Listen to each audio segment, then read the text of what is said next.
श्री स्वामी समर्थ. जय जय स्वामी समर्थ. नमस्कार स्वामी भक्तांनो. आज हा व्हिडिओ तुमच्या समोर आला आहे म्हणजे तुमच्या नशिबामध्ये काहीतरी मोठा चमत्कार घडणार आहे. आज तुमचे नशीब बदलणार आहे. आज आम्ही तुमच्यासाठी श्री स्वामी समर्थांचा एक चमत्कारिक मंत्र घेऊन आलेलो आहोत आणि हा मंत्र तुमच्या आयुष्यात चमत्कार घडवून आणणार आहे. प्रिय भक्तांनो, आजचा हा मंत्र तुम्ही पूर्ण भक्तीने आणि श्रद्धेने ऐका. आज जर तुम्ही या मंत्राचा 108 वेळा किंवा त्याहून जास्त 1008 वेळा हा मंत्र ऐकला तर तुमच्यासोबत काय चमत्कार होतो ते तुम्ही स्वतःच पाहाल. प्रिय भक्तांनो, आयुष्यात चमत्कार सतत होत नसतात, त्यामुळे आजचा क्षण गमावू नका. अनेक वेळा तुमच्या इच्छा अपूर्ण राहिल्या आहेत. तुमची स्वप्ने तुम्ही पूर्ण करू शकला नाहीत. आत्तापर्यंत ज्या क्षणाची तुम्ही वाट पाहत होता तो क्षण आता आला आहे. आता चमत्काराची सुरुवात होणार आहे. त्यामुळे या चालू क्षणाला, या मंत्राकडे दुर्लक्ष करण्याची चूक करू नका.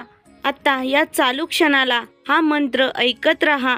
या मंत्राचा जप केल्याने तुमच्या भोवती सकारात्मक ऊर्जा प्रवाहित होईल आणि या प्रवाहामुळे तुमच्या आयुष्यात चमत्कार होतील. तुम्हीही सध्या गरिबी भोगत असाल तर, तुमची स्वप्ने पूर्ण होत नसतील तर, हातामध्ये पैसे टिकत नसतील तर, नाईलाजाने कर्जाचे डोंगर वाढत चालले असतील तर, या सर्व समस्यातून आज तुम्हाला सुटका मिळणार आहे. या मंत्राच्या चमत्काराने तुमच्या आयुष्यात सुख, शांती आणि समृद्धीही येईल. जो कोणी हा मंत्र पूर्ण श्रद्धेने ऐकेल त्याच्या मनातील इच्छा पूर्ण होऊ लागतील. आज हा मंत्र जप करताना जी काही इच्छा तुम्ही मागाल ती स्वामींपर्यंत पोहोचणार आहे आणि अर्थातच आज नाही तर उद्या तुमची इच्छा पूर्ण होणार आहे. स्वामी समर्थ महाराज स्वतः तुम्हाला आशीर्वाद देण्यासाठी या मंत्राच्या रूपात भेटत आहेत. तुम्ही आज जी काही इच्छा स्वामींकडे मागाल ती 100% पूर्ण होईल. तुम्हाला तुमच्या प्रत्येक कार्यात यश मिळेल. तुम्हाला आत्तापर्यंत जी गोष्ट अशक्य वाटत होती ती सहज शक्य होईल. आज तुम्हाला या मंत्राच्या स्वरूपात एक मोठा आशीर्वाद प्राप्त होणार आहे. या आशीर्वादाचा स्वीकार करा आणि आत्ताच हा मंत्र ऐकायला सुरुवात करा. दैवी शक्तींनी परिपूर्ण असा हा मंत्र आहे. या मंत्रांच्या शब्दात संपूर्ण ब्रह्मांडाची शक्ती सामावली गेली आहे. संपूर्ण ब्रह्मांड आता तुम्हाला आशीर्वाद देण्यासाठी तयार झालं आहे. या आशीर्वादाने तुमच्या घरातील क्लेश दूर होतील आणि संपूर्ण कुटुंबावर स्वामींचा आशीर्वाद अखंड राहील. नकारात्मक विचारांचा नाश होईल आणि सकारात्मक विचाराने आपण आपल्या इच्छा पूर्ण करू लागू. आपले श्री स्वामी समर्थ महाराज हे दत्तगुरूंचे 4थे अवतार आहेत. स्वामींच्या रूपात ब्रह्मा, विष्णू आणि महेश यांची शक्ती सामावली आहे. म्हणूनच आपल्या स्वामींना ब्रह्मांडाचे नायक असे म्हटले जाते. आणि आज जो तुम्ही मंत्र ऐकणार आहात तो ब्रह्मांड नायकाचा आहे. तुम्हाला या ब्रह्मांडातील शक्ती आकर्षित करायची असेल, तुमच्या मनातील इच्छा लवकरात लवकर पूर्ण करायच्या असतील आणि ब्रह्मांड नायकाचा आशीर्वाद कायम तुमच्या पाठीशी राहावा असे वाटत असेल तर आजचा हा मंत्र तुम्ही जरूर ऐका. प्रिय स्वामी भक्तांनो, आता आपण या मंत्र जपाला सुरुवात करत आहोत.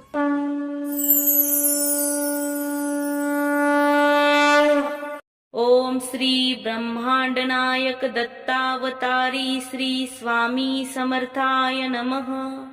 ओम श्री ब्रह्मांड नायक दत्तावतारी श्री स्वामी समर्थाय नमः. ओम श्री ब्रह्मांड नायक दत्तावतारी श्री स्वामी समर्थाय नमः.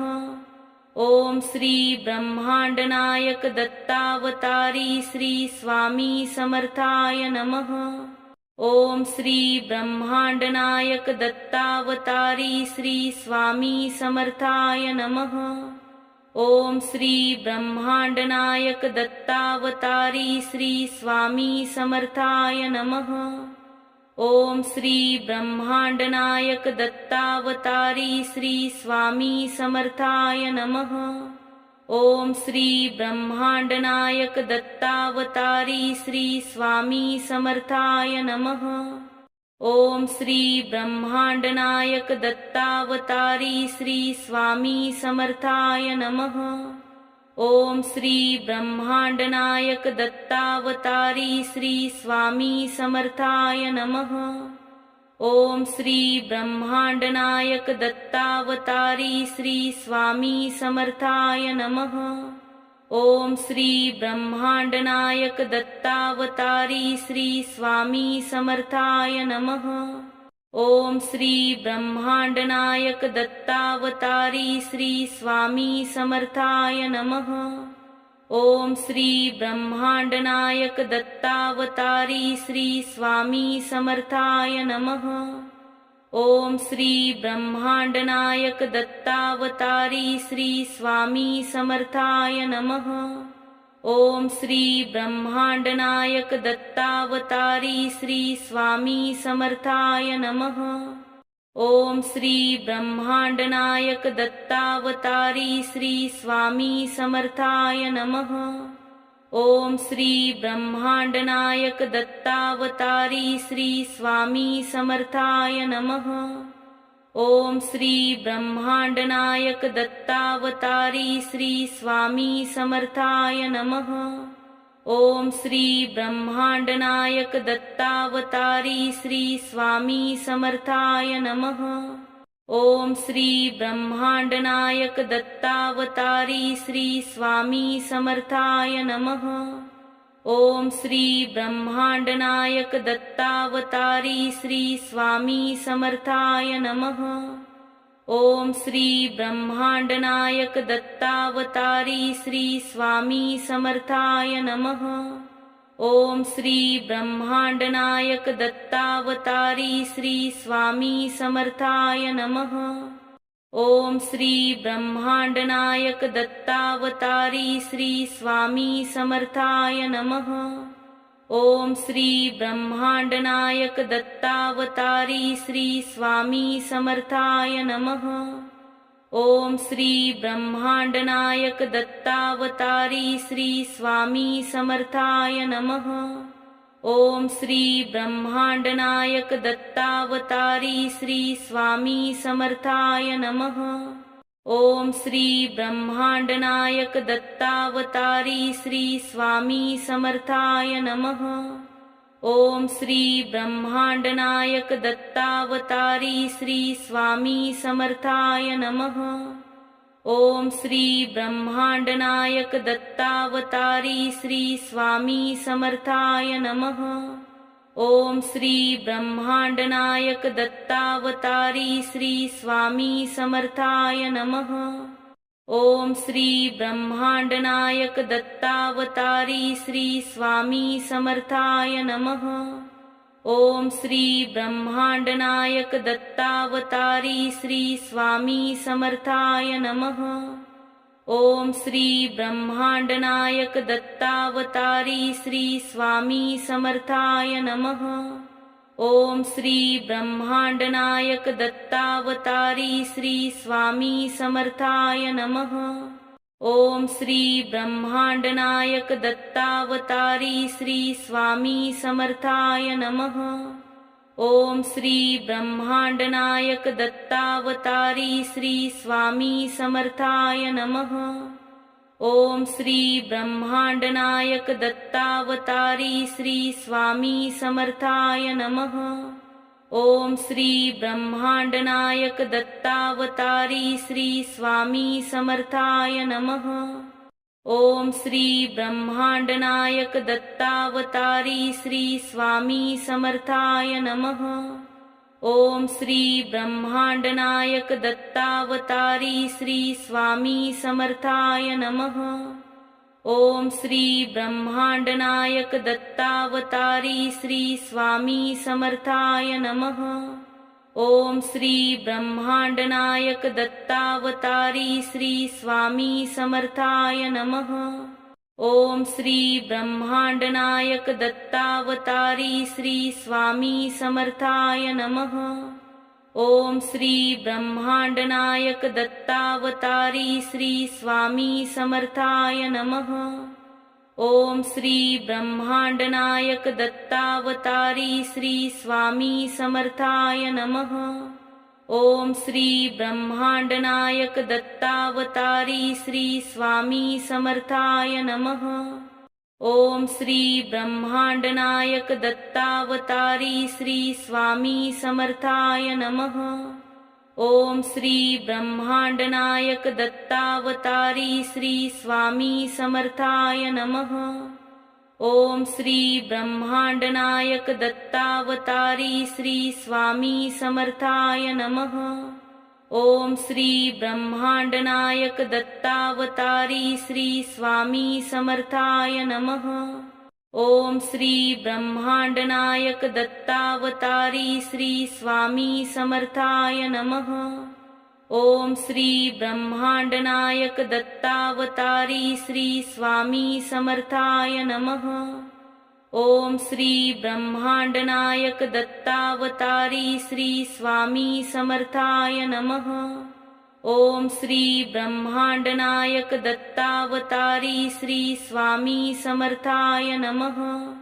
ओम श्री ब्रह्मांडनायक दत्तावतारी श्री स्वामी समर्थाय नमः। ओम श्री ब्रह्मांडनायक दत्तावतारी श्री स्वामी समर्थाय नमः। ओम श्री ब्रह्मांडनायक दत्तावतारी श्री स्वामी समर्थाय नमः। ओम श्री ब्रह्मांडनायक दत्तावतारी श्री स्वामी समर्थाय नमः। ओम श्री ब्रह्मांडनायक दत्तावतारी श्री स्वामी समर्थाय नमः। ओम श्री ब्रह्मांडनायक दत्तावतारी श्री स्वामी समर्थाय नमः। ओम श्री ब्रह्मांडनायक दत्तावतारी श्री स्वामी समर्थाय नमः। ओम श्री ब्रह्मांडनायक दत्तावतारी श्री स्वामी समर्थाय नमः। ओम श्री ब्रह्मांडनायक दत्तावतारी श्री स्वामी समर्थाय नमः।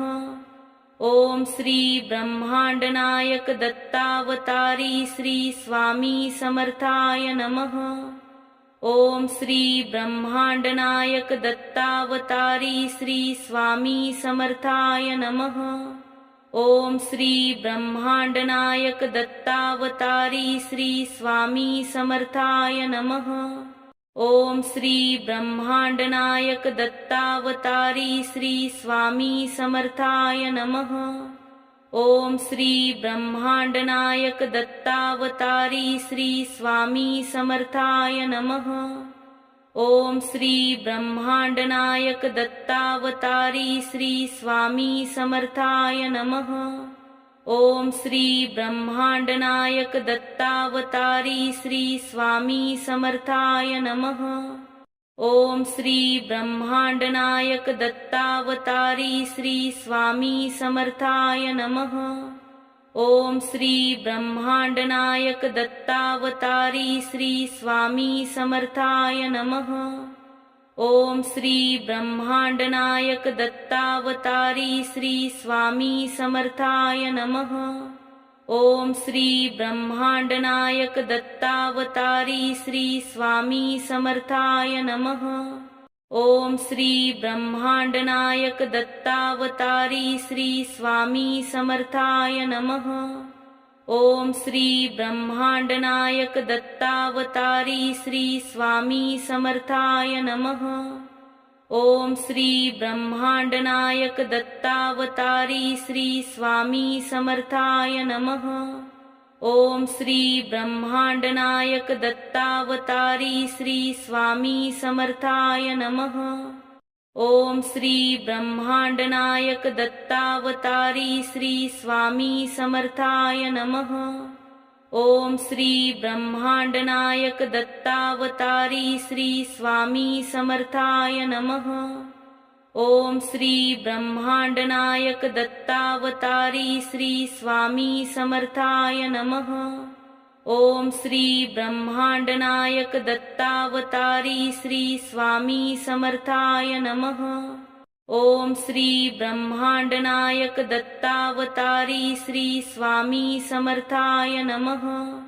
ओम श्री ब्रह्मांडनायक दत्तावतारी श्री स्वामी समर्थाय नमः। ओम श्री ब्रह्मांडनायक दत्तावतारी श्री स्वामी समर्थाय नमः। ओम श्री ब्रह्मांडनायक दत्तावतारी श्री स्वामी समर्थाय नमः। ओम श्री ब्रह्मांडनायक दत्तावतारी श्री स्वामी समर्थाय नमः। ओम श्री ब्रह्मांडनायक दत्तावतारी श्री स्वामी समर्थाय नमः। ओम श्री ब्रह्मांडनायक दत्तावतारी श्री स्वामी समर्थाय नमः। ओम श्री ब्रह्मांडनायक दत्तावतारी श्री स्वामी समर्थाय नमः। ओम श्री ब्रह्मांडनायक दत्तावतारी श्री स्वामी समर्थाय नमः। ओम श्री ब्रह्मांडनायक दत्तावतारी श्री स्वामी समर्थाय नमः। ओम श्री ब्रह्मांडनायक दत्तावतारी श्री स्वामी समर्थाय नमः। ओम श्री ब्रह्मांडनायक दत्तावतारी श्री स्वामी समर्थाय नमः। ओम श्री ब्रह्मांडनायक दत्तावतारी श्री स्वामी समर्थाय नमः। ओम श्री ब्रह्मांडनायक दत्तावतारी श्री स्वामी समर्थाय नमः। ओम श्री ब्रह्मांडनायक दत्तावतारी श्री स्वामी समर्थाय नमः। ओम श्री ब्रह्मांडनायक दत्तावतारी श्री स्वामी समर्थाय नमः। ओम श्री ब्रह्मांडनायक दत्तावतारी श्री स्वामी समर्थाय नमः। ओम श्री ब्रह्मांडनायक दत्तावतारी श्री स्वामी समर्थाय नमः। ओम श्री ब्रह्मांडनायक दत्तावतारी श्री स्वामी समर्थाय नमः। ओम श्री ब्रह्मांडनायक दत्तावतारी श्री स्वामी समर्थाय नमः। ओम श्री ब्रह्मांडनायक दत्तावतारी श्री स्वामी समर्थाय नमः। ओम श्री ब्रह्मांडनायक दत्तावतारी श्री स्वामी समर्थाय नमः।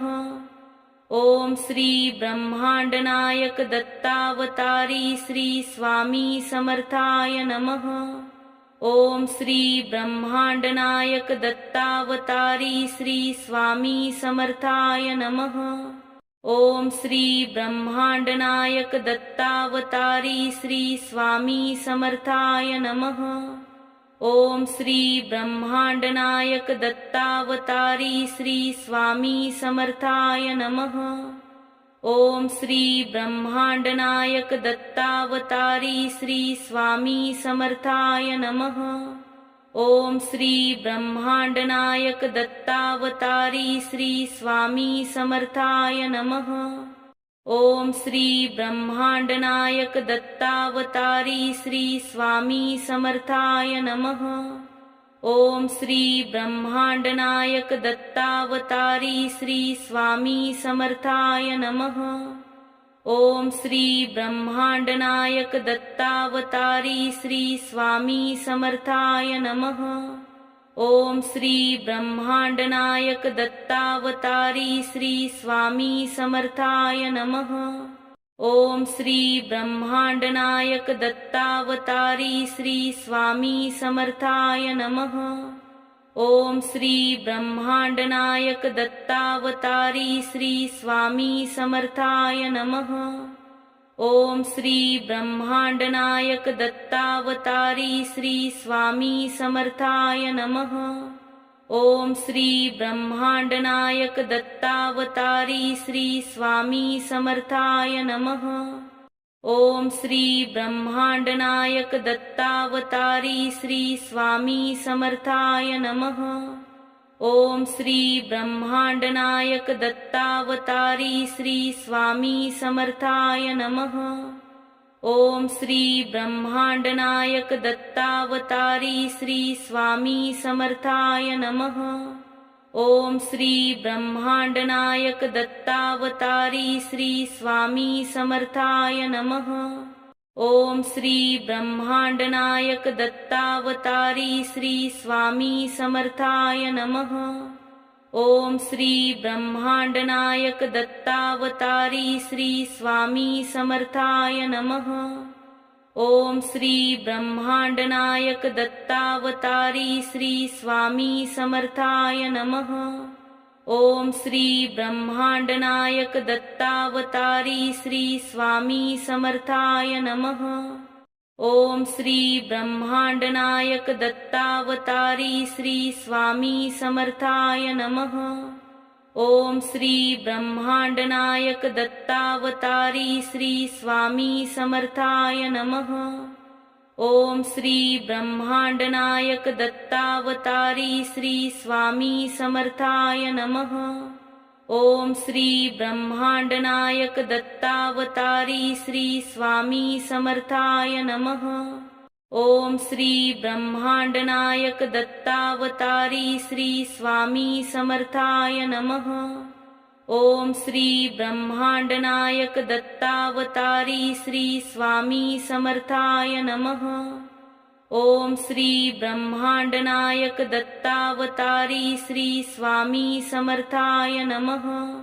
ओम श्री ब्रह्मांडनायक दत्तावतारी श्री स्वामी समर्थाय नमः।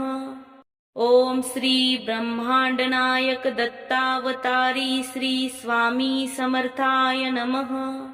ओम श्री ब्रह्मांडनायक दत्तावतारी श्री स्वामी समर्थाय नमः।